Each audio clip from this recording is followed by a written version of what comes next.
ಗುರುಭ್ಯೋ ನಮಃ. ವೇದಪೀಠ ವಿರಿಂಚಿ ಭವಶಕ್ರಾದಿಸುರ ವಿಜ್ಞಾನದಾಯಕ ಮೋದ ಚಿನ್ಮಯ ಗಾತ್ರ ಲೋಕ ಪವಿತ್ರ ಸುಚರಿತ್ರ ಛೇದ ಭೇದ ವಿಷಾದ ಕುಟಿಲಾಂತಾದಿ ಮಧ್ಯ ವಿದೂರ ಆದಾನಾದಿ ಕಾರಣ ಬಾದರಾಯಣ ಪಾಹಿ ಸತ್ರಾಣ. ಹರೇ ಶ್ರೀನಿವಾಸ. ಶ್ರೀ ಗುರು ರಾಘವೇಂದ್ರಾಯ ನಮಃ. ಶ್ರೀ ಸತ್ಯಾತ್ಮ ತೀರ್ಥ ಗುರುಭ್ಯೋ ನಮಃ. ಶ್ರೀ ಜಗನ್ನಾಥದಾಸ ಗುರುಭ್ಯೋ ನಮಃ. ಎಲ್ಲರಿಗೂ ನಮಸ್ಕಾರ. ನಾವು ವಿಭೂತಿ ಸಂಧಿಯ ಸಂಕ್ಷಿಪ್ತ ಅರ್ಥವನ್ನು, ಸಂಧಿ ಸಾರವನ್ನು ನೋಡ್ತಾ ಇದ್ದೀವಿ. ನಾನು ತೀರಾ ಸಂಕ್ಷಿಪ್ತೇನು ಹೇಳ್ತಾ ಇಲ್ಲ, ಮಧ್ಯಮವಾಗಿ ಹೇಳ್ತಾ ಇದ್ದೇನೆ. ಇದು ಸಾಧಾರಣವಾಗಿ ಎಲ್ಲರಿಗೂ ಅರ್ಥ ಆಗೋ ಹಾಗೆ. ಇದರಲ್ಲಿ ವಿಷಯಗಳು ಭಾಳ ಇದೆ, ಅದಕ್ಕೆ ನಾನು ಹತ್ತತ್ತೆ ನೋಡಿದೆ ಒಂದು ವಿಡಿಯೋ ಮಾಡ್ತಾ ಇದ್ದೇನೆ. ಯಾಕಂದರೆ ಬೇಗ ಅರ್ಧ ಗಂಟೆಗೆ ಜಾಸ್ತಿ ವಿಡಿಯೋ ಆದರೆ ಕೇಳೋರಿಗೆ ಸಮಯ ಇರುವುದಿಲ್ಲ, ಅದಕ್ಕೆ ಹಾಗೆ ಮಾಡ್ತಾಯಿದ್ದೀನಿ. ನಾವಿನ್ನು 10ನೇ ನುಡಿವರೆಗೂ ನೋಡಿದ್ದೀವಿ. 10ನೇ ನುಡಿವರೆಗೂ ಅಂದರೆ ಭಗವಂತನ ವಿಶೇಷವಾದಂತಹ ಸನ್ನಿಧಾನ ಎಲ್ಲೆಲ್ಲಿದೆ, ಎಲ್ಲಿ ವಿಶೇಷವಾದಂತಹದ್ದು ನಮಗೆ ಕಾರ್ಯ ಕಾಣಿಸ್ತದೆಯೋ ಅಲ್ಲಿ ಭಗವಂತನ ವಿಶೇಷ ಸನ್ನಿಧಾನ ಅಂತ ಅದು ಒಂದು ಉದಾಹರಣೆ ಕೊಟ್ಟಿದ್ದೆ ನಾನು. ನಮ್ಮ ಸ್ವಾಮಿಗಳಲ್ಲಿ ಎಲ್ಲ ಗುರುಗಳಲ್ಲಿ ಒಂದು ವಿಶೇಷ ಸನ್ನಿಧಾನ ಅಂತಂದರೆ ಅಲ್ಲಿ ಭಗವಂತನ ತನ್ನ ಕ್ರಿಯೆಯನ್ನು ಹೆಚ್ಚು ಪ್ರಕಟ ಮಾಡ್ತಾನೆ. ಅವರು ತಪ್ಪಕ್ಕೆ ಶಕ್ತಿ ಅಷ್ಟಿರ್ತದೆ, ಅದಕ್ಕಲ್ಲಿ ಭಗವಂತ ಸನ್ನಿಧಾನ ಜಾಸ್ತಿ ಅಂತಂದರೆ ಏನು, ಭಗವಂತ ಇದ್ದೇ ಇರ್ತಾನೆ, ತನ್ನ ಕ್ರಿಯೆಗಳನ್ನು ಹೆಚ್ಚು ಪ್ರಕಟ ಮಾಡ್ತಾನೆ, ಸನ್ನಿಧಾನ ಜಾಸ್ತಿ ಅಂತ ಹೇಳ್ತೀವಿ. ಅವರು ಮಾಡಿದಂಥ ಕಾರ್ಯಗಳು ಒಂದು ವಿಶೇಷವಾದಂಥದ್ದು ಒಂದು ಸಿದ್ಧಿಯನ್ನು ಇರ್ತದೆ ಅಂತ ಹೇಳ್ತಾ ಇದ್ವಿ. ಅದೇ ರೀತಿ ಈಗ 11ನೇ ನುಡಿಯಲ್ಲಿ ಹೇಳ್ತಾ ಇದ್ದಾರೆ, ಭಾವ ದ್ರವ್ಯ ಕ್ರಿಯೆಗಳ ಎನಿಸುವ ಈ ವಿಧ ಅದ್ವೈತ ತ್ರಯಂಗಳ ಅಂತ ಹೇಳಿದ. ಅದ್ವೈತ ತ್ರಯಂಗಳ ಅಂತ ಹೇಳಿದ್ರೆ ಅದರ ಅರ್ಥ ಏನು, ಭಾವ್ಯ ದ್ರವ್ಯ ಕ್ರಿಯೆ, ಈ ಮೂರು ವಿಷಯ ತಗೊಂಡಿದ್ದಾರೆ. ಅಂದರೆ ಇಲ್ಲಿ ನಮ್ಮ ಭಾವನೆ ಹೇಗೆ ಇರಬೇಕು, ಭಗವಂತ ಸರ್ವೋತ್ತಮ, ವಿಷ್ಣು ಸರ್ವೋತ್ತಮನಾದಂಥ ಭಾವನೆ ಇರಬೇಕು. ಅದರಲ್ಲಿ ಆಮೇಲೆ ಅವನು ಈ ನಮ್ಮ ಬಿಂಬುರೂಪಿ ಪರಮಾತ್ಮನೇ ವಿಷ್ಣು ಸರ್ವೋತ್ತಮ. ಇದು ವಿಧ ಅದ್ವೈತ ತ್ರಯಂಗಳಂತಾರೆ. ಅದ್ವೈತ ಅಂತಂದರೆ ಭೇದ ಇಲ್ಲ ಅಂತ. ಈ ಅದ್ವೈತ ಮತ ಬೇರೆ, ಇಲ್ಲಿ ಹೇಳೋದಂಥ ವಿಷಯ ಬೇರೆ. ಅಂದರೆ ಇಲ್ಲಿ ಎಲ್ಲ ಕಡೆಯೂ ಭಗವಂತ ವ್ಯಾಪ್ತಿನಿದ್ದಾನೆ, ನಮ್ಮ ಬಿಂಬರೂಪಿ ಪರಮಾತ್ಮನೇ ಸರ್ವತ್ರ ವ್ಯಾಪ್ತನಾಗಿದ್ದಾನೆ. ಅದು ಏಕಚಿಂತನೆ ಮಾಡ್ತೀವಲ್ಲ, ಅದಕ್ಕೆ ಅದ್ವೈತ ಅಂತ ಹೇಳ್ತಾರೆ, ಅದ್ವೈತ ಭಾವ ಅಂತ ಹೇಳ್ತಾ ಇದ್ದಾರೆ. ಸೊ ಇಲ್ಲಿ ನಮ್ಮ ಭಗವಂತ, ನಮ್ಮ ಬಿಂಬರೂಪಿ ಪರಮಾತ್ಮ ಅವನೇ ಸರ್ವೋತ್ತಮನಾಗಿದ್ದಾನೆ, ಸರ್ವೋತ್ತಮನಾದಂಥ ಭಗವಂತನೇ ನನ್ನ ಬಿಂಬನಾಗಿ ಇದ್ದಾನೆ ಅಂತ ಈ ಭಾವನೆ ಏನು ಇದೆಯೋ ಅದಕ್ಕೆ ಭಾವ ಅದ್ವೈತ ಅಂತ, ಭಾವ ಅದ್ವೈತ ಅಂತ ಹೇಳ್ತಾರೆ. ಆಮೇಲೆ ದ್ರವ ಅದ್ವೈತ ಅಂತಂದರೆ ನಾವು ಭಗವಂತನಿಗೆ ಏನೇನು ದ್ರವ್ಯಗಳನ್ನು ಸಮರ್ಪಣೆ ಮಾಡ್ತೀವೋ ಪೂಜಾ ವಿಧಾನವಾಗಿ, ಅದು ಮಾನಸಿಕವಾಗಿಯೂ ಇರ್ಬೋದು ಅಥವಾ ಸ್ಪಷ್ಟವಾಗಿ ಒಂದು ಪದಾರ್ಥಗಳನ್ನು ಇರ್ಬೋದು, ಎರಡೂ ಸರಿಯೇ. ಅದರಲ್ಲಿ ಕೂಡ ಭಗವಂತನ ಸನ್ನಿಧಾನ ಇದ್ದಾನೆ, ಅಲ್ಲಿ ಭಗವಂತ ಇದ್ದಾನೆ. ಆ ಭಗವಂತ ಮತ್ತು ಆ ಪದಾರ್ಥದಲ್ಲಿ ಇದ್ದಂಥ ಭಗವಂತ ಮೂಲರೂಪಿ ಪರಮಾತ್ಮ, ನಮ್ಮ ಬಿಂಬರೂಪಿ ಪರಮಾತ್ಮ ಒಂದೇ ಇದ್ದಾನೆ ಅಂತ. ಎಲ್ಲರಲ್ಲೂ ಭಗವಂತ ಏನಿದ್ದಾನೋ ಒಂದೇ ಭಗವಂತ ಎಲ್ಲ ಕಡೆನೂ ವ್ಯಾಪ್ತನಾಗಿದ್ದಾನೆ. ಅವನೇ ಸೌಗತ ಭೇದ ವಿವರ್ಜಿತ, ಅವನೆಲ್ಲ ರೂಪಗಳಿಗೂ ಭೇದ ಇಲ್ಲ ಅನ್ನೋದನ್ನು ಇಲ್ಲಿ ಹೇಳ್ತಾ ಇದ್ದಾರೆ. ಇಲ್ಲಿ ಕ್ರಿಯೆಗಳಿಂದ ನಾವು ಕರ್ಮಗಳನ್ನು ಕ್ರಿಯೆ ಮಾಡ್ತಾಯಿದ್ದೀವಿ, ನಾವು ಇಂದ್ರಿಯಗಳಿಂದ ಎಲ್ಲ ಕರ್ಮಗಳನ್ನು ಮಾಡ್ತೀವಿ. ಆ ಕರ್ಮಗಳನ್ನು ಮಾಡಿಸುವಂತಹ ಭಗವಂತ, ಅದಕ್ಕೆ ಮಾಡಿಸ್ತಾನೆ ಅಂತ ಬಹಳ ಕಡೆ ಬಂದಿದೆ, ನುಡಿಸ್ತಾನೆ ಅಂತ ಬಂದಿದೆ. ಸೊ ಅಲ್ಲಿ ಭಗವಂತ ಆ ಕಾರ್ಯಗಳನ್ನು ಮಾಡ್ತಾನೆ. ಆ ಕಾರ್ಯಗಳಲ್ಲಿ ಇದ್ದಂಥ ಭಗವಂತ ಮೂಲರೂಪಿ ಪರಮಾತ್ಮ, ನಮ್ಮ ಬಿಂಬರೂಪಿ ಪರಮಾತ್ಮ ಒಬ್ಬನೇ ಇದ್ದಾನೆ, ಅಲ್ಲಿ ಭೇದ ಇಲ್ಲ ಅಂತ. ಅದಕ್ಕೆ ಅಭೇದ ಚಿಂತನೆ ಅಂದರೆ ಅವನು ಇಲ್ಲಿ ಭಾವ್ಯ ದ್ರವ್ಯ ಕ್ರಿಯೆ ಇದು ಅಂದರೆ ಕಾಯ ಮನಸ ವಾಚ ಇದ್ದಂಥದ್ದು ಕರ್ಮಗಳಲ್ಲಿ, ಕಾರ್ಯಗಳಲ್ಲಿ, ಭಾವನೆಯಲ್ಲಿ ಭಗವಂತ ಒಬ್ಬನೇ ಭಗವಂತ ಇಲ್ಲೆಲ್ಲ ಕಡೆ ವ್ಯಾಪ್ತನಾಗಿದ್ದಾನೆ ಅನ್ನೋದನ್ನು ಬಹಳ ಮಹತ್ವವಾದಂಥ ತತ್ವ ಇದು. ಅದಕ್ಕೆ ಸ್ವಲ್ಪ ವಿಸ್ತಾರವಾಗಿ ಹೇಳಿದೆ ನಾನು.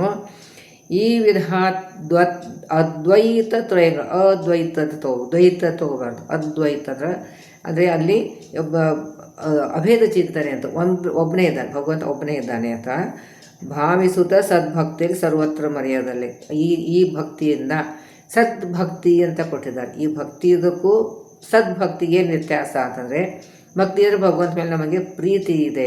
ಸದ್ಭಕ್ತಿ ಅಂತಂದರೆ ಜ್ಞಾನಪೂರ್ವಕವಾದಂಥ ಭಕ್ತಿ, ಜ್ಞಾನಪೂರ್ವಕವಾದಂಥ. ಈಗ ಯಾರೋ ನಮ್ಮ ಮನೆಗೆ ಬಂದಿರ್ತಾರೆ, ಅವರು ಹಿರಿಯರಿದ್ದಾರೆ ತಂದುಬಿಟ್ಟು ಅದು ಭಕ್ತಿ ಇರ್ತದೆ, ನಮಸ್ಕಾರ ಮಾಡ್ತೀವಿ. ಆದರೆ ಅವರು ಬಹಳ ಸಮಾಜ ಕಾರ್ಯ ಮಾಡ್ತಾರೆ ಅಥವಾ ಬಹಳ ಪಂಡಿತಿದ್ದಾರೆ, ಜ್ಞಾನಿ ಇದ್ದಾರೆ ಅಂತ ನಮಗೆ ಅವ್ರ ಬಗ್ಗೆ ಜ್ಞಾನ ಬಂದರೆ ಇನ್ನಷ್ಟು ನಮಗೆ ಅವ್ರ ಬಗ್ಗೆ ಆದರ ಪ್ರೀತಿ ಹೆಚ್ಚಾಗ್ತದೆ. ಹಾಗೆ ಭಗವಂತನ ಬಗ್ಗೆ ನಮಗೆ ಜ್ಞಾನವನ್ನು ಹೆಚ್ಚಾಗ್ತಾ ಹೋದಂಗೆ ಸದ್ಭಕ್ತಿ, ಅದಕ್ಕೆ ಸದ್ಭಕ್ತಿ ಶಬ್ದ ಇಟ್ಟಿದ್ದಾರೆ. ಸರ್ವತ್ರ ಬರೆದಲ್ಲಿ ಅಥವಾ ಎಲ್ಲ ಕಡೆಯೂ ಭಗವಂತ ಈ ರೀತಿಯಾಗಿ ವ್ಯಾಪ್ತರಾಗಿದ್ದಾನೆ. ಆ ಎಲ್ಲ ಭಗವಂತ ಒಂದೇ, ಎರಡರಲ್ಲಿ ಭೇದ ಇಲ್ಲ ಅನ್ನೋದನ್ನು ಚಿಂತನೆ ಮಾಡಬೇಕು ಅಂತ ಹೇಳ್ತಾ ಇದ್ದಾರೆ. ಈ ರೀತಿಯಾದಂತಹದ್ದು ಚಿಂತನೆ ಮಾಡಿದರೆ ತಾವಕನು ತಾನೆಂದು ಪ್ರತಿದಿನ ಅವನೇ ನಮಗೆ ರಕ್ಷಣೆ ಮಾಡ್ತಾನೆ. ಯಾವಾಗಲೂ ನಮಗೆ ರಕ್ಷಣೆ ಮಾಡುವಂಥ ಭಗವಂತ ಅವನೇ ಇದ್ದಾನೆ, ಇವನೇ ಇದ್ದಾನೆ ಅಂತ ಈ ರೀತಿಯಾಗಿ ಏನು ಚಿಂತನೆ ಮಾಡ್ತೀವೋ ಅದರಿಂದ ನಮಗೆ ಭಗವಂತ ಪ್ರತಿದಿನ ಈ ಚಿಂತನೆ ಮಾಡಿದರೆ ಅವನೇ ನಮಗೆ ರಕ್ಷಣೆ ಮಾಡ್ತಾನೆ ಅನ್ನೋದನ್ನ ಹೇಳ್ತಾರೆ. ತಾವಕನು ಅಂತ ಅದಕ್ಕೆ ಕಾವಕೃಪಾಳು ನಮಗೆ ರಕ್ಷಣೆ ಮಾಡ್ತಾನೆ ಯಾವಾಗಲೂ. ಇಲ್ಲಿ ಉದಾಹರಣೆ ಯಾವಾಗ ಗಜೇಂದ್ರ ಮೋಕ್ಷದ ಒಂದು ಉದಾಹರಣೆ, ಕರಿವರೆಗೆ ಒಲಿಯದ ತೆರದಂತೆ. ಅದೇ ಗಜೇಂದ್ರ ಮೋಕ್ಷದ ಕಥೆಯನ್ನು ತಗೊಂಡಿದ್ದಾರೆ ಇಲ್ಲಿ. ಅಂದರೆ ಅಲ್ಲಿ ಅವನು ಬಳಗದವರು, ಈ ಗಜೇಂದ್ರಗೆ ಬಳಗದವರು ಎಲ್ಲ ಮೊಸಳೆ ಕಾಲದಲ್ಲಿ ಕಾಲು ಸಿಕ್ಕಾಕೊಂಡಾಗ ಎಲ್ಲರೂ ಪ್ರಯತ್ನ ಮಾಡ್ತಾರೆ, ಆಮೇಲೆ ಆಗೋದಿಲ್ಲ ಅಂದ್ಬಿಟ್ಟು ಬಿಟ್ಟು ಹೊರಟೋಗ್ಬಿಡ್ತಾರೆ, ಒಬ್ಬನೇ ಇರ್ತಾನೆ. ಆವಾಗ ಭಗವಂತ ಗರುಡಾರೂಢನಾಗಿ ಭಗವಂತನ ಸ್ಮರಣೆ ಮಾಡ್ತಾನೆ. ಪೂರ್ವಜನ್ಮದ ಒಂದು ಜ್ಞಾನದ ಒಂದು ಅಭಿವೃದ್ಧಿ ಆಗ್ತದೆ, ಅದು ಅಭಿವೃದ್ಧಿ ಆಗಿರ್ತದೆ, ಅದರಲ್ಲಿ ತಿರ್ಗಾ ನೆನಪಿಗೆ ಬರ್ತದೆ, ಸ್ಮರಣೆಗೆ ಬರ್ತದೆ. ಆವಾಗ ಭಗವಂತ ಗರುಡಾರೂಢನಾಗಿ ಸಾಕ್ಷಾತ್ತಾಗಿ ಫಾಸ್ಟಾಗಿ ಬಂದುಬಿಡ್ತಾನೆ ಅಂತ ಹೇಳ್ತಾರೆ. ಅದಕ್ಕೆ ನಾವು ಈ ಭಗವಂತ ಈಗ ಐಕ್ಯ ಚಿಂತನೆ ಎಲ್ಲ ನಮ್ಮ ಕರ್ಮಗಳಲ್ಲಿ, ಪದಾರ್ಥದಲ್ಲಿ, ನಮ್ಮ ಭಾವನೆಯಲ್ಲಿ ಕೂಡ ಇದ್ದಂಥ ಭಗವಂತ ಅವನೇ ಒಬ್ಬನೇ ಭಗವಂತ ಎಲ್ಲ ಕಡೆ ಇದ್ದಾನೆ ಅಂತ ಈ ರೀತಿಯ ನಮ್ಮ ಬಿಗುರೂಪಿ ಪರಮಾತ್ಮ ಏಕಚಿಂತನೆ ಮಾಡಿದರೆ ಅದಕ್ಕೆ ನಾವು ತಕ್ಷಣ ನಮಗೆ ಬಂದು ಎಲ್ಲ ನಮಗೆ ಸಲಹೆ ಮಾಡ್ತಾನೆ, ನಮಗೆ ಕರುಣಾಳು. ಅವನಿಗೆ ರಕ್ಷಣೆ, ನಮಗೆ ಗಜೇಂದ್ರಿಗೆ ಹೇಗೆ ರಕ್ಷಣೆ ಮಾಡಿದ್ದು ಹಾಗೆ ನಮಗೂ ರಕ್ಷಣೆ ಮಾಡ್ತಾನೆ ಅಂತ ಈ ಭಾವನೆ ಯಾವಾಗಲೂ ಇರಬೇಕು ಅಂತ. ಅಂದರೆ ಈ ಸಂಧಿಯೆಲ್ಲ ಪೂರ್ತಿ ಎಲ್ಲನೂ ನಮಗೆ ಈ ಮಾನಸಿಕವಾದಂಥ ಪೂಜೆನೇ ಹೇಳ್ಕೊಟ್ಟಿದ್ದಾರೆ ಜಗನ್ನಾಥದಾಸರು. ಯಾವುದು ಪದಾರ್ಥಗಳು ಬೇಕಾಗಿಲ್ಲ, ಸುಮ್ಮನೆ ಇದನ್ನು ಅರ್ಥವನ್ನು ಮಾಡಿಕೊಂಡು ಇಲ್ಲ ನಾವು ಇದನ್ನು ಚೆನ್ನಾಗಿ ಬೈಪಾಟ್ ಮಾಡಿಕೊಂಡು ಕಣ್ಣು ಮುಚ್ಕೊಂಡ್ಬಿಟ್ಟು ಅಂದ್ಬಿಟ್ಟು ಕೂಡ ಎಲ್ಲ ಅನುಸಂಧಾನ ಬಂದುಬಿಡ್ತದೆ. ಸುಂದರವಾದಂಥ ಅನುಸಂಧಾನ ಕೊಟ್ಟಿದ್ದಾರೆ ಇಲ್ಲಿ. ಯಾವುದೂ ಕಷ್ಟ ಇಲ್ಲದೇ ಟೈಮ್ ಕೊಡಬೇಕು. ಇವಾಗೆಲ್ಲ ಅದೇ ಪ್ರಶ್ನೆ ಬಂದಿದೆ. ಈಗಿನ ಕಾಲದಲ್ಲಿ ಯಾರಿಗೂ ಟೈಮ್ ಇಲ್ಲ, ಇವಾಗ ಸಮಯ ಇಲ್ಲ, ಇನ್ನೊಬ್ಬರಿಗೋಸ್ಕರ ಸಮಯ ಇಲ್ಲ. ಅಷ್ಟು ಎಲ್ಲರೂ ಒಂದಿಲ್ಲ ಒಂದು ರೀತಿಯಿಂದ ಎಲ್ಲ ವ್ಯಸ್ತರಾಗಿರ್ತಾರೆ, ತನ್ನ ಕೆಲಸದಲ್ಲಿ ವ್ಯಸ್ತರಾಗಿರ್ತಾರೆ. ಅದಕ್ಕೆ ಹೀಗೆ ಭಗವಂತನಿಗೆ ಸಮಯ ಕೊಡಬೇಕು, ನಾವು ಈ ರೀತಿಯಾಗಿ ಚಿಂತನೆ ಮಾಡಬೇಕು ಅಂತೆಲ್ಲ ಹೇಳ್ತಾ ಇದ್ದಾರೆ.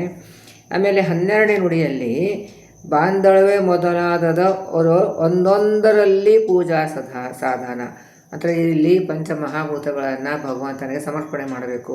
ನಮ್ಮ ಜೀವನಕ್ಕೆ ಬೇಕಾಗೋದಂಥ ಪಂಚಮಹಾಭೂತಗಳನ್ನು ಭಗವಂತ ನಿರ್ಮಾಣ ಸೃಷ್ಟಿನ ಮಾಡಿದ್ದಾನೆ. ಅದರಿಂದಲೇ ನಮ್ಮ ದೇಹ ತಯಾರಾಗಿದ್ದು. ಅದು ಅವ ಕೊಟ್ಟದ್ದು, ಈ ಪಂಚಮಹಾಭೂತಗಳನ್ನು ಕೊಟ್ಟದ್ದು. ಆ ಪಂಚಮಹಾಭೂತದಿಂದ ಆದಂಥ ಈ ದೇಹ, ಅದಕ್ಕೆ ಆ ಪಂಚಮಹಾಭೂತಗಳು ಇಲ್ಲೇವರೆಗೆ ನಮಗೆ ಬದುಕಲಿಕ್ಕೆ ಸಾಧ್ಯ ಇರಲಿಲ್ಲ. ಅದಕ್ಕೆ ಅದನ್ನೇ ಪೂಜಾ ಪದಾರ್ಥಗಳನ್ನು ತಂದುಬಿಟ್ಟು ಭಗವಂತನಿಗೆ ಸಮರ್ಪಣೆ ಮಾಡಬೇಕು ಅಂತೇಳಿ ಸುಂದರವಾಗಿ ಹೇಳ್ತಾ ಇದ್ದಾರೆ. ಇಲ್ಲಿ 12, 13 ಎರಡು ನುಡಿ ಸೇರಿ ಈ ಪಂಚಮಹಾಭೂತಗಳನ್ನು ಹೇಗೆ ಸಮರ್ಪಣೆ ಮಾಡಬೇಕು ಅಂತ ಹೇಳ್ತಾ ಇದ್ದಾರೆ. ಒಂದೊಂದರಲ್ಲಿ ಒಂದೊಂದು ಪೂಜಾ ಪದಾರ್ಥನ ಅಂತ ಅದು ಈ ರೀತಿಯಾಗಿ ಚಿಂತನೆ ಮಾಡಿ ಧ್ಯಾನ ಮಾಡಬೇಕು ಅಂತ. ನಮಗೆ ಅರ್ಚಿಸಿ ನಲಿ ನಾಡು ಕೊಂಡಾಡು ಅದನ್ನೇ ಅರ್ಚನೆ ಅಂತ ಸಮರ್ಪಣೆ ಮಾಡಬೇಕು ಅಂತ. ಅಂದರೆ ಆಮೇಲೆ ಅದು ಹೇಗೆ ಮಾಡಬೇಕು ಅಂತ ಇಲ್ಲಿ 13ನೇ ನುಡಿ ಹೇಳ್ತಾ ಇದ್ದಾರೆ. ಜಲಜನಾಭರ ಮೂರ್ತಿ ನೆಲೆಗೊಳಿಸಿ ನಿಶ್ಚಲ ಭಕುತಿಯಲ್ಲಿ ಅದೇ ನಮಗೆ ಭಗವಂತನಿಗೆ ಹೃದಯದಲ್ಲಿ ಸ್ಥಾಪನೆ ಮಾಡಬೇಕು. ಸ್ಥಾಪನೆ ಮಾಡೋಕ್ಕಂದ್ರೆ ಭಗವಂತನ ಹೃದಯದಲ್ಲಿ ಇದೆ, ಅವನು ತನ್ನ ಕಾರ್ಯ ಮಾಡ್ತಾ ಇದ್ದಾನೆ. ಆದರೆ ಅವನಲ್ಲಿ ಅಷ್ಟದಳ ಕಮದಲ್ಲಿ ಅವನು ಕೂತಿದ್ದಾನೆ. ಅಗ್ರೇಶ ಪ್ರಾದೇಶ ಮುಲೇಶ ಅಂತ ಕೂತಿದ್ದಾನೆ. ಅಲ್ಲಿ ಸುತ್ತಮುತ್ತಲೆಲ್ಲ ದೇವತೆಗಳಿದ್ದಾರೆ, ಅವನದೇ ಆದಂಥ ಅನೇಕ ರೂಪಗಳಿವೆ, ಅಲ್ಲೆಲ್ಲ ಪೂಜೆ ಮಾಡ್ತಾ ಇದ್ದಾರೆ. ಹೀಗೆ ಒಂದು ಚಿಂತನೆ ಮಾಡಿ ಅವನಲ್ಲಿ ಸ್ಥಾಪನೆ ಮಾಡೋದು. ಆಮೇಲೆ ಅಲ್ಲಿ ಮನದಲ್ಲಿ ಮಾಡಿ ನಿಶ್ಚಲ ಭಕುತಿಯಲ್ಲಿ ಅಂದರೆ ದೃಢವಾದಂಥ ಭಕ್ತಿಪೂರ್ವಕವಾಗಿ, ಸುಮ್ಮನೆ ಏನೋ ಸಂಧಿ ಗಡಗಡ ಅಂದ್ಬಿಡ್ತೀವಿ, ಹಾಗಲ್ಲ, ಭಕ್ತಿಪೂರ್ವಕವಾಗಿ ಅನ್ನಬೇಕು. ಆಮೇಲೆ ಅಲ್ಲಿ ಚಳಿ ಬಿಸಿಲು ಗಾಳಿ ಇದೆಲ್ಲ ನಿಂದನೆ ಮಾಡಬಾರ್ದು ಅಂತ ದೊಡ್ಡ ಸ್ವಾಮಿಗಳು ಯಾವಾಗಲೂ ಹೇಳ್ತಾ ಇದ್ದಾರಂತೆ. ಶ್ರೀ ಸತ್ಯಪ್ರಭು ತೀರ್ಥ ಹೇಳ್ತಾರೆ, ಎಲ್ಲ ಋತುಗಳನ್ನು ನಮಗೋಸ್ಕರ ಭಗವಂತ ಕೊಟ್ಟಿದ್ದಾನೆ, ಅವನೇ ನಿಯಮನ ಮಾಡ್ತಾ ಇದ್ದಾನೆ. ಬೈಕೋಬೇಡ್ರಿ, ಅವನಿಗೆ ಬೈಕೋಬಾರ್ದು. ಏನಪ್ಪ ಬಿಸಿಲು ಕಿತ್ತು ಬಿಸಿಲು ಸಾಕಾಗೋಗಿದೆ, ಏಟಪ್ಪ ಮಳೆ ಹತ್ಬಿಟ್ಟು ಕೆಟ್ಟು ಸಾಕಾಗ್ಬಿಟ್ಟು, ಏನು ಥಂಡಿ ಸಹನ ಮಾಡ್ಲಿಕ್ಕೆ ಆಗೋಲ್ತು. ಎಲ್ಲ ಋತುಗಳು ನಮಗೆ ಬೇಕಾಗೋದು, ನಮಗೋಸ್ಕರ ಬೇಕು. ಅದಕ್ಕೆ ಅಲ್ಲಿ ಭಗವಂತ ರೂಪ ಇರ್ತದೆ, ಅವನು ನಿಯಮನ ಮಾಡ್ತಾ ಇರ್ತಾರೆ. ಅದಕ್ಕೆ ಬೇಕೋಬಾರ್ದಪ್ಪ, ಅದು ಸಹನ ಮಾಡಬೇಕು ಅಂತ ಹೇಳ್ತಾ ಇದ್ದಾರಂತೆ. ಅದಕ್ಕೆ ನಿಂದಿಸದೇ ನಿಂತಿದೆ. ಅದಕ್ಕೆಲ್ಲ ಯಾವುದೂ ಋತುಗಳು ಬಂದರೂ ಕೂಡ ನಿಂದನೆ ಮಾಡಬೇಡಿ, ಅದು ನಮಗೋಸ್ಕರ ಕೊಟ್ಟದಂತಹದ್ದು ಒಂದು, ಅದನ್ನು ಭಗವಂತನಿಗೆ ಸಮರ್ಪಣೆ ಮಾಡಬೇಕು, ಅದನ್ನು ಅವನಿಗೆ ಬೈಕೋಬಾರ್ದು ಅಂತ ಹೇಳಿದಲ್ಲಿ. ಅದಕ್ಕೆ ಇಲ್ಲಿ ಇದು ಆಕಾಶ ಎನ್ನುವುದು ಅದು ಆಕಾಶವೇ, ಅದೆಲ್ಲ ನಮಗೆ ಒಂದು ವಸ್ತ್ರಗಳು ಅಂತಕೊಂಡು ಇಲ್ಲಿ ಹೇಳ್ತಾ ಇದ್ದಾರೆ. ಆಮೇಲೆ ಇಲ್ಲಿ ನೆಲದಿಹ ಗಂಧ ಸುಗಂಧವು, ಅಂದರೆ ಇಲ್ಲಿ ನೆಲದಲ್ಲಿ ಗಂಧಗಳೆಲ್ಲ ಇದೆಯವಲ್ಲ, ಎಲ್ಲ ಅದೇ ಭಗವಂತ ಸುಗಂಧ ಅಂತಕೊಂಡು ಸಮರ್ಪಣೆ ಮಾಡಬೇಕು. ಆಮೇಲೆ ರಸ, ಇದು ತನ್ಮಾತ್ರ ಬರುತ್ತೆ. ಶಬ್ದ ಸ್ಪರ್ಶ ರೂಪ ರಸ ಗಂಧ, ಇವು ಪಂಚ ತನ್ಮಾತ್ರಗಳನ್ನ ಹೇಳಿದ್ದಾರೆ. ಈ ಪಂಚ ತನ್ಮಾತ್ರಗಳನ್ನೇ ಇದನ್ನೇ ಅವನ ಜಲವೇ ರಸರು, ಅದು ಏನು ಜಲ ಏನಿದೆ ಅದೇ ಭಗವಂತನಿಗೆ ರಸ ಅಂತಲೇ ಅಭಿಷೇಕದಂಥ ನೀರು. ಅದೇ ಇಲ್ಲಿ ಆಪ ಬರ್ತದೆ, ಅದೇ ಆಕಾಶದಲ್ಲಿ ಅವನಿಗೆ ಸ್ಥಾಪನೆ ಮಾಡ್ತೀವಿ, ಅಂದರೆ ಹೃದಯ ಆಕಾಶದಲ್ಲಿ ಅವನಿಗೆ ಸ್ಥಾಪನೆ ಮಾಡ್ತೀವಿ. ಆಮೇಲೆ ಇದು ರಸ ಏನಿದೆ, ರಸ ಅಂತಾರೆ ಇದ್ರದ್ದು ಗುಣ, ಅದೇ ಜಲ ಏನಿರ್ತದೆ ಅದು ರಸ ಅಂತಕೊಂಡು ಅದರ ಭಗವಂತನಿಗೆ ಜಲ ಅಂತಂದ್ಬಿಟ್ಟು ಸಮರ್ಪಣೆ ಮಾಡಬೇಕು ಅಂತ. ರೂಪವೇ ಸುದೀಪವು, ಇದು ಪಂಚತನ್ಮಾತ್ರಗಳಂಥ ರೂಪ, ಅದೇ ಭಗವಂತನಿಗೆ ದೀಪ ಅಂತ ಸಮರ್ಪಣೆ ಮಾಡಬೇಕು ಅಂತ. ಇಲ್ಲಿ ಪಂಚಮಹಾಭೂತದಲ್ಲಿ ಆಪ ತೇಜ ವಾಯು, ಆಪ ತೇಜ ಅಲ್ಲ ಪೃಥ್ವಿ, ಆಪ ತೇಜ ವಾಯು ಆಕಾಶ ಅಂತ ಬರ್ತದೆ. ಇದು ಪಂಚತನ್ಮಾತ್ರಗಳು, ಅದರದ್ದು ಗುಣಗಳು. ಸೊ ಇಲ್ಲಿ ಅವ್ರ ಗುಣಗಳು ಹೇಳಿದ್ದಾರೆ ಅಂತಂದರೆ ಅದು ಪಂಚಮಹಾಭೂತಗಳನ್ನೇ ಸಮರ್ಪಣೆ ಅಂತಲೇ ಅರ್ಥ. ಸಾರಿ, ಎಲ್ಲರೂ ಚಾಮರ ಶಬ್ದಗಳ ವಾದ್ಯಗಳ ಅರ್ಪಿಸಲು ಅಂತಾರೆ. ಆಮೇಲೆ ಎಲ್ಲರೂ ಅಂತಂದರೆ ಇದು ಗಾಳಿನೇ ಅವನಿಗೆ ಚಾಮರ. ಆಮೇಲೆ ಈ ಶಬ್ದಗಳು ಆಗ್ತಾ ಇರ್ತದಲ್ಲೇ, ಆ ಶಬ್ದನೇ ಏನಾಗ್ತದೆ ಅವನಿಗೆ ವಾದ್ಯ ಅಂತ. ಅಂದರೆ ಈಗ ಇದು ಆಕಾಶದಿಂದ ನಮಗೆ ಶಬ್ದಗಳು ಬರ್ತವೆ, ಅದನ್ನೇ ಅವನಿಗೆ ವಾದ್ಯ ಅಂತ ಅರ್ಪಣೆ ಮಾಡಬೇಕು ಅಂತ. ಆಮೇಲೆ ಇದು ವಾಯುವಿನಿಂದ ಏನು ಬರ್ತದೆ ಅದೇ ಅವನಿಗೆ ಚಾಮರ ಅಂತ ಅರ್ಪಣೆ ಮಾಡಬೇಕು. ಈ ತೇಜತತ್ವದಲ್ಲಿ ರೂಪ ಬರ್ತದೆ, ಅದನ್ನೇ ಅವನಿಗೆ ದೀಪ ಅಂತ ಸಮರ್ಪಣೆ ಮಾಡಬೇಕು ಅಂತ. ಆಮೇಲೆ ಇದು ರಸ ತತ್ವ ಏನಿದೆ ಅದು ಆಪದ ಗುಣ, ಅದನ್ನೇ ಅವನಿಗೆ ಅಭಿಷೇಕ ಅಂತ ಸಮರ್ಪಣೆ ಮಾಡಬೇಕು ಅಂತ ಹೇಳ್ತಾಳೆ. ಆಮೇಲೆ ಇದು ನಮಗೆ ತೇಜರಿತು, ಅದನ್ನೇ ಭಗವಂತನಿಗೆ ದೀಪ ಅಂತ ಸಮರ್ಪಣೆ ಮಾಡಬೇಕು ಅಂತ. ಸೊ ಇಲ್ಲಿ ಪಂಚಮಹಾಭೂತಗಳ ತನ್ಮಾತ್ರ ಸಹಿತವಾದಂಥದ್ದು ಮಾನಸಿಕ ಪೂಜೆಯಿಂದ ಭಗವಂತನಿಗೆ ಎಲ್ಲ ಸಮರ್ಪಣೆ ಮಾಡಬೇಕು ಅಂತ. ಅದೇ ಪೂಜೆ, ಅಂದರೆ ಇಲ್ಲಿ ಪಂಚಮಹಾಭೂತ ತನ್ಮಾತ್ರದಲ್ಲಿ ಇದ್ದಂಥ ಭಗವಂತನ ರೂಪಗಳನ್ನೇ ಅವನಿಗೆ ಸಮರ್ಪಣೆ ಮಾಡೋದು, ಅದೇ ಅವನಿಗೆ ಪೂಜೆ ಅಂತ ಇಲ್ಲಿ ಹೇಳ್ಕೊಡ್ತಾ ಇದ್ದಾರೆ. ಇನ್ನು 14ನೇ ನುಡಿಯಲ್ಲಿ ಗೋಳಕಗಳು ರಮಾರಮಣನ ನಿಜ ಆಲಯಗಳ ಅನುದಿನದಿ. ಅಂದರೆ ಇವಾಗ ಗೋಳಕ ಅಂತಂದರೆ ಇವಾಗ ನಮ್ಮ ಕಣ್ಣು ಅಂತ ಅಂತೀವಿ. ಕಣ್ಣು ಅಂತಂದರೆ ಇದು ಇಂದ್ರಿಯ ಅಲ್ಲ, ಇದು ಗೋಳಕ ಅಂತಂದರೆ ಒಂದು ಮಾಡ, ಒಂದು ಬಾಕ್ಸ್ ಇದ್ದಂಗೆ. ಅದರ ಒಳಗಡೆ ಇದ್ದಂಥದ್ದು ಅವಯವಗಳಿದೆ, ಅದೆಲ್ಲ ಕಣ್ಣು. ಈ ಹೊರಗಡೆ ನಾವು ಕಾಣಿಸುವಂಥದ್ದು ಕಣ್ಣಲ್ಲ, ಅದು ಒಂದು ಬಾಕ್ಸು. ಸೊ ಅದಕ್ಕೆ ಗೋಳಕ ಅಂತ ಹೇಳ್ತಾರೆ. ಒಳಗಡೆ ಇದ್ದಂಥದ್ದು ಇಂದ್ರಿಯ ಅಂತ ಹೇಳ್ತಾರೆ. ಸೊ ಇದು ಇಂದ್ರಿಯಗಳ ಗೋಳಕ ರಮಣನ ನಿಜ ಆಲಯ, ಅದು ಗೋಳಕ ಇದೆ, ಅದು ಭಗವಂತನಿಗೆ ಆಲಯ ಅಂತಾರೆ, ಇರುವುದಂಥ ಒಳ್ಳೆಯಂಥದ್ದು ಮನೆ ಅಂತ ಹೇಳ್ತಾರೆ. ಆಲಯಗಳ ಅನುದಿನದಿ ಸಂಪ್ರಾಕ್ಷಲಯ, ಅದನ್ನೆಲ್ಲ ನಾವು ಸ್ವಚ್ಛ ಮಾಡ್ತೀವಿ. ಕಣ್ಣು ತೊಳ್ಕೊತೀವಿ, ಕಿವಿ ತೊಳ್ಕೊತೀವಿ, ಬಾಯಿ ತೊಳ್ಕೊತೀವಿ, ಮೂಗು ತೊಳ್ಕೊತೀವಿ, ಮನೆ ಇದೇ ಶರೀರವೇ, ಇದಂಥದ್ದಿಲ್ಲ. ಶರೀರ ಒಂದು ಎಂತ ಶರೀರವೇ ಒಂದು ಆಲಯ ಅಂತ, ಮನೆ ಅಂತಕೊಂಡು ಅಂದ್ಬಿಟ್ರೆ, ಅಥವಾ ಒಂದು ಪಟ್ಟಣ ಅಂತ ಅನ್ಬೋದು. ಶರೀರ ಒಂದು ದೇಹದೇ ಒಂದು ಆಲಯ. ಅದರಲ್ಲಿ ಇದೆಲ್ಲ ಅದು ಒಂದೊಂದು ಇಂದ್ರಿಯಗಳಲ್ಲಿ ಗೋಲಕಗಳಲ್ಲಿ ಅಲ್ಲಿ ಆಲಯ ಅಂತ ಭಗವಂತ ಇರಲಿಕ್ಕೆ ಸ್ಥಾನ ಅಂತ ಹೇಳ್ತಾ ಇದ್ದಾರೆ. ಅದನ್ನು ತೊಳ್ಕೊತೀವಿ, ಅದನ್ನೇ ಅವನಿಗೆ ಸಮ್ಮಾರ್ಜನ ಅಂತ ಹೇಳ್ತೀವಿ. ಅಂದರೆ ಅವನಿಗೆ ಸ್ನಾನ, ರಂಗೋಲಿ, ಥಳಿ ರಂಗೋಲಿ ಹಾಕ್ತೀವಿಲ್ಲ ಹಂಗೆ ಹತ್ತುಕೊಂಡು. ಕರ್ಣಗಳೇ ದೀಪಗಳು, ಇಂದ್ರಿಯಗಳನ್ನೇ ಭಗವಂತನಿಗೆ ದೀಪ. ಆಮೇಲೆ ಸಾಲು ತತ್ತತ್ ವಿಷಯಗಳ ಸಮ್ಮೇಳನವೇ ಪರ್ಯಂಕ. ಅದೇ ಇಲ್ಲಿ ನಾವು ಎಲ್ಲ ಈ ಕಾರ್ಯಗಳನ್ನು ಮಾಡ್ತೀವಿ, ಎಲ್ಲ ಬಗೆ ಅಂಥದ್ದು ವಿಷಯಗಳನ್ನು ಬರ್ತದೆ. ಆ ವಿಷಯಗಳಲ್ಲಿ ಆಸಕ್ತಿ ಬರ್ತದೆ. ಅದು ಈ ವಿಷಯಗಳ ಚಿಂತನೆ ಮಾಡ್ತಿರ್ತೀವಿ, ವಿಷಯಗಳನ್ನು ಅನುಭವಕ್ಕೆ ತರ್ತೀವೋ ಅದನ್ನು ಸಮೂಹವೇ ಅವನಿಗೆ ಒಂದು ಪರ್ಯಂಕ, ಒಂದು ಪಲಂಗ ಆಗ್ತದೆ, ಅವನಿಗೆ ಹಾಸಿಗೆ ಆಗ್ತದೆ. ಆಮೇಲೆ ತತ್ಸುಖದ ಏಳಿಗೆಯೇ, ಸತ್ಸುಖದ ಅದರಿಂದ ಸುಖ ಆಗ್ತದೆ, ಅದರಿಂದ ಒಂದು ಉತ್ಸಾಹ ಆಗ್ತದೆ, ಅಥವಾ ಒಂದು ಉತ್ಕರ್ಷ ಆಗ್ತದೆ. ಆ ಉತ್ಕರ್ಷದ ಏನಾಗ್ತದೆ ಸುಪ್ಪತ್ತಿಗೆ ಅಂತ ಅದು ಹಾಸಿಗೆ, ಅದೇ ಅವನಿಗೆ ಹಾಸಿಗೆ ಸಮರ್ಪಣೆ ಮಾಡಬೇಕು. ಅಂತಂದರೆ ಏನು, ಇದು ನಾವು ಇದು ನಮ್ಮದು ಈ ದೇಹಗಳ ಸ್ವಚ್ಛನ ಮಾಡ್ತೀವಿ, ಇದನ್ನೇ ಅವನಿಗೆ ಒಂದು ಸ್ನಾನ, ಒಂದು ಹಾಸಿಗೆ, ಒಂದು ಪಲಂಗ, ಒಂದು ಹಾಸಿಗೆ, ಈ ರೀತಿಯಾಗಿ ಆಮೇಲೆ ಆತ್ಮ ನಿವೇದನೆ ವಸನ, ಆಮೇಲೆ ಹೊತ್ತುಕೊಳ್ಳೋದಂಥದ್ದು ಇದು ಒಂದು ವಸನ ಅಂತಿಕೊಂಡು ಹೀಗೆ.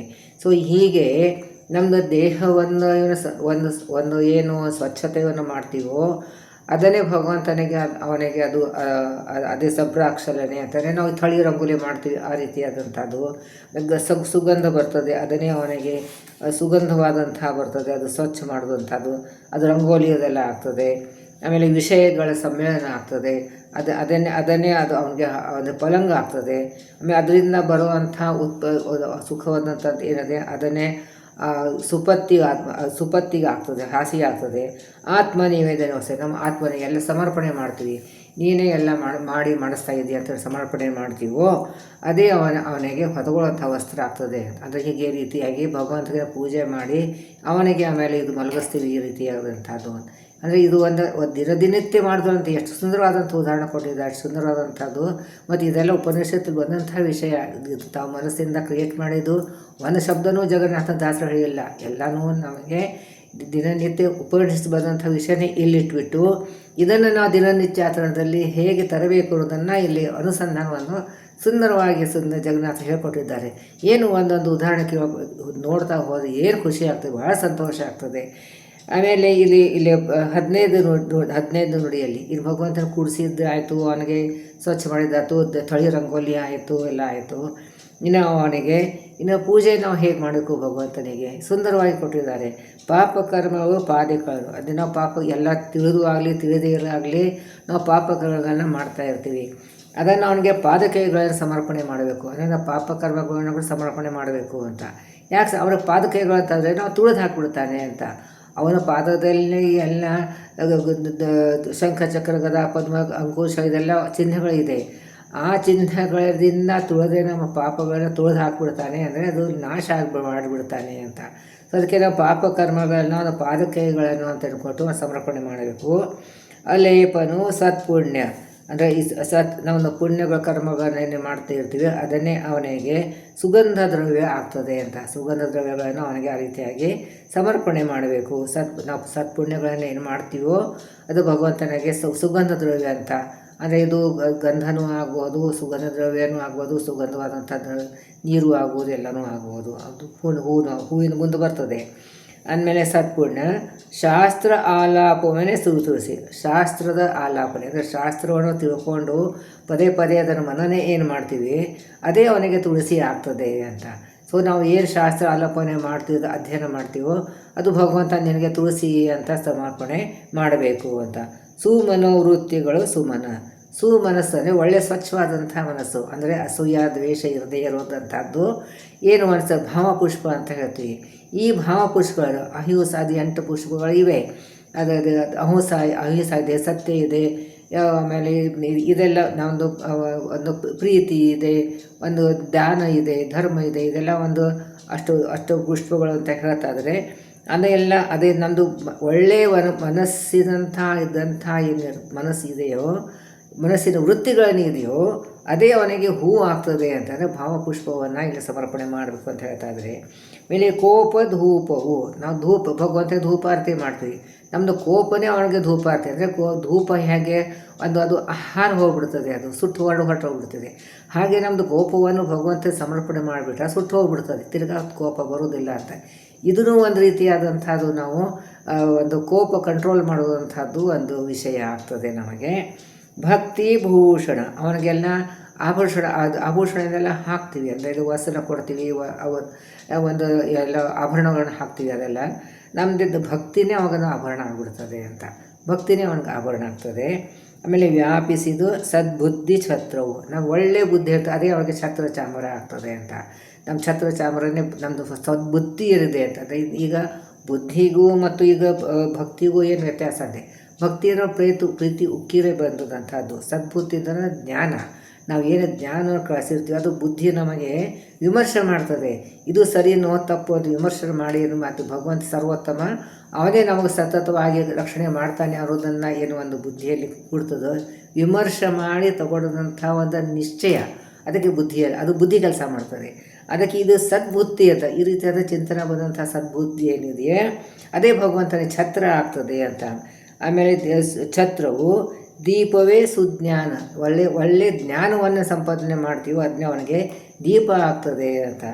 ಆಮೇಲೆ ಆರಾರ್ತಿಗಳೇ ಗುಣಕಥನ, ನಾವು ಏನೋ ಹರಟೆ ಹೊಡಿತಾ ಇರ್ತೀವಿ, ಅದನ್ನೇ ಭಗವಂತನೇ ಮಂಗಳಾರತಿ ಅಂತ ನಾವು ಸಮರ್ಪಣೆ ಮಾಡಬೇಕು. ಎಷ್ಟು ಸುಂದರವಾದಂಥದ್ದು ಒಂದು ಇದು ಇನ್ನು ಅದಕ್ಕೆ ನಾವು ಮಾನಸ ಪೂಜೆ ಮಾಡುವಾಗ ಇದೊಂದು ನೋಡಿ ಅಂದ್ಬಿಡಬೇಕು, ನಾನು ಅಷ್ಟೇ ಮಾಡ್ತೇನೆ. ಇದೆಲ್ಲ ಪ್ರತಿಯೊಂದು ಶಬ್ದ ಯಾಕಂದರೆ we are always short of time, ಕಡಿಮೆ ಟೈಮಲ್ಲಿ ಬಹಳಷ್ಟು ಅನುಸಂಧಾನ ತರೋಕ್ಕೆ ಪ್ರಯತ್ನ ಮಾಡ್ತಾ ಇರ್ತೀವಿ.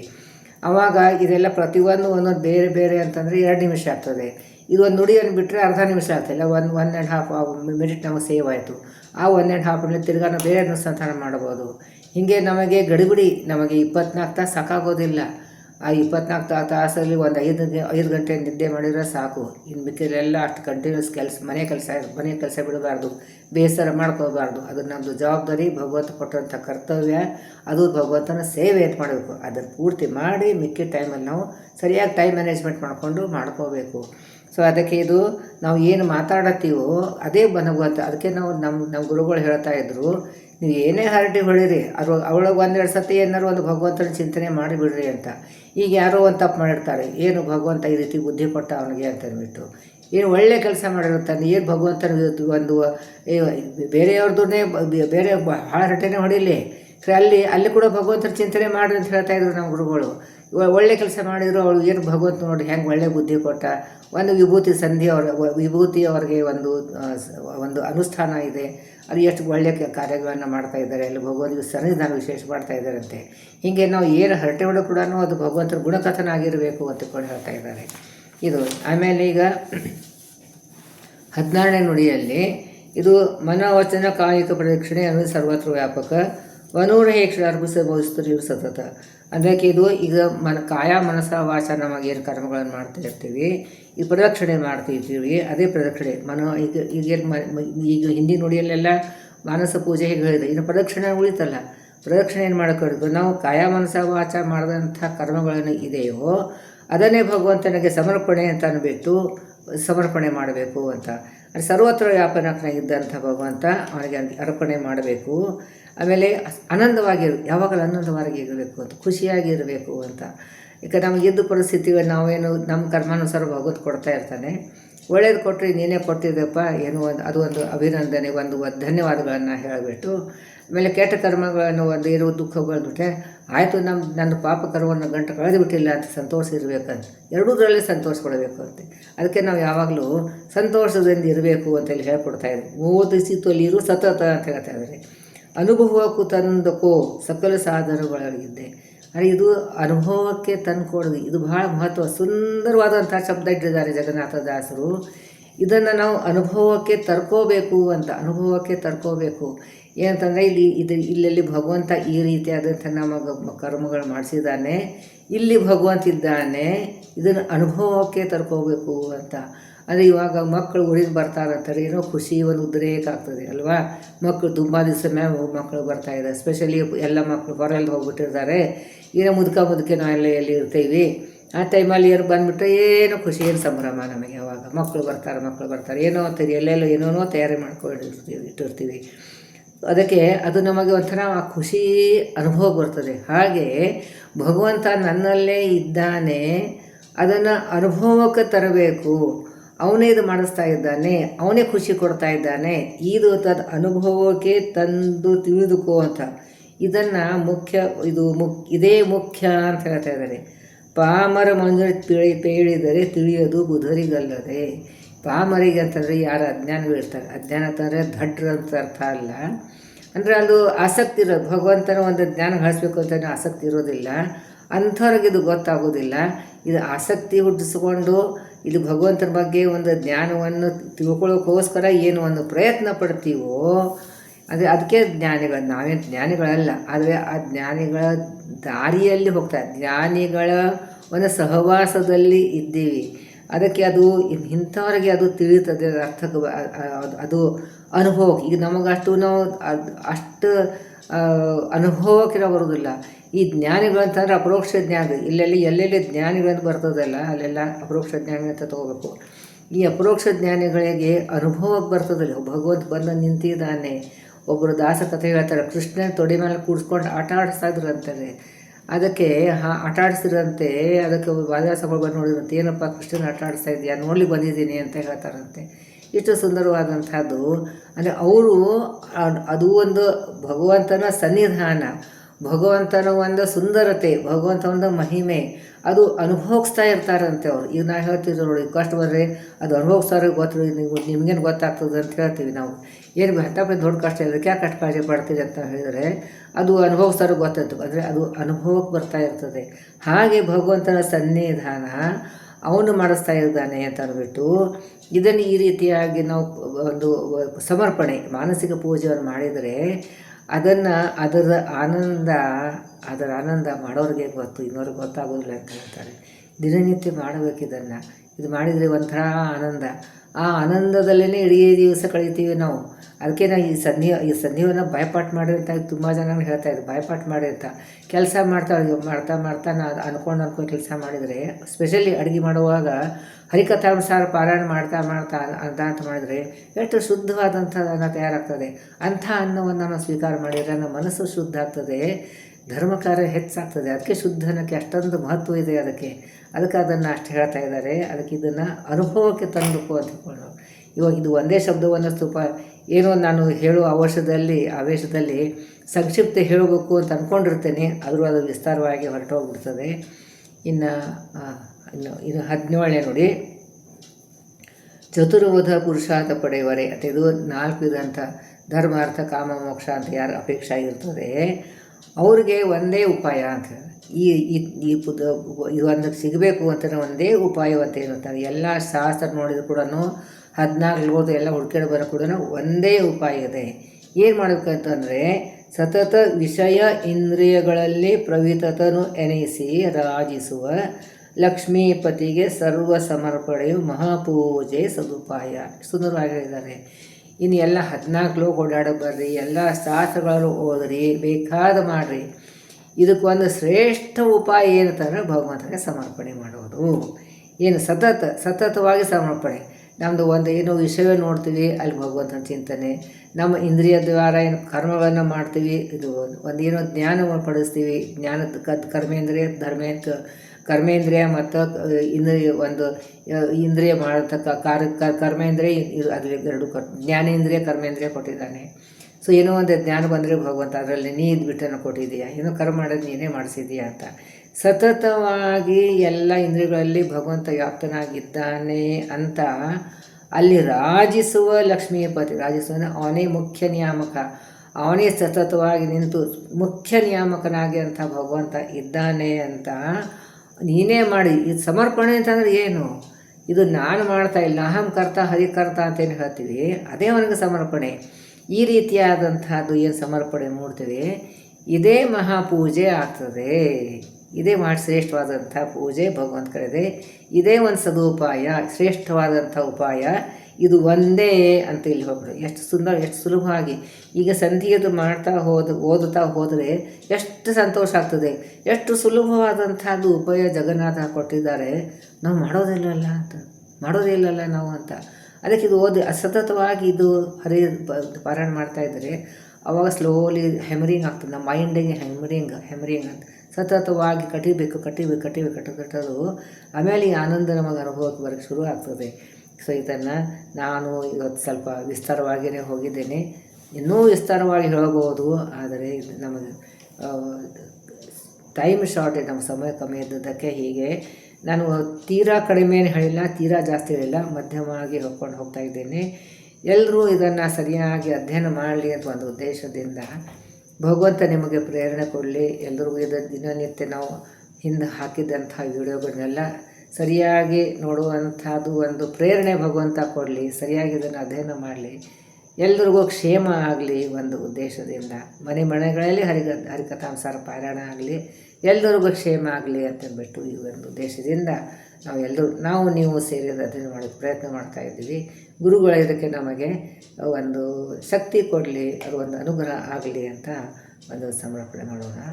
ನಾಹಂ ಕರ್ತ ಹರಿಕರ್ತ ಶ್ರೀಹರಿ ಪ್ರೇರಣಾ ಶ್ರೀಹರಿ ಪ್ರೀತ್ಯರ್ಥಂ ಪತಿ ಅಂತರ್ಗತ ಗುರು ಅಂತರ್ಗತ ತತ್ವಾಭಿಮಾನ ಅಂತರ್ಗತ ಮಧ್ವಾಂತರ ಶ್ರೀ ಕೃಷ್ಣಾರ್ಪಣಮಸ್ತು. ಹರಿಯ ನಮಃ.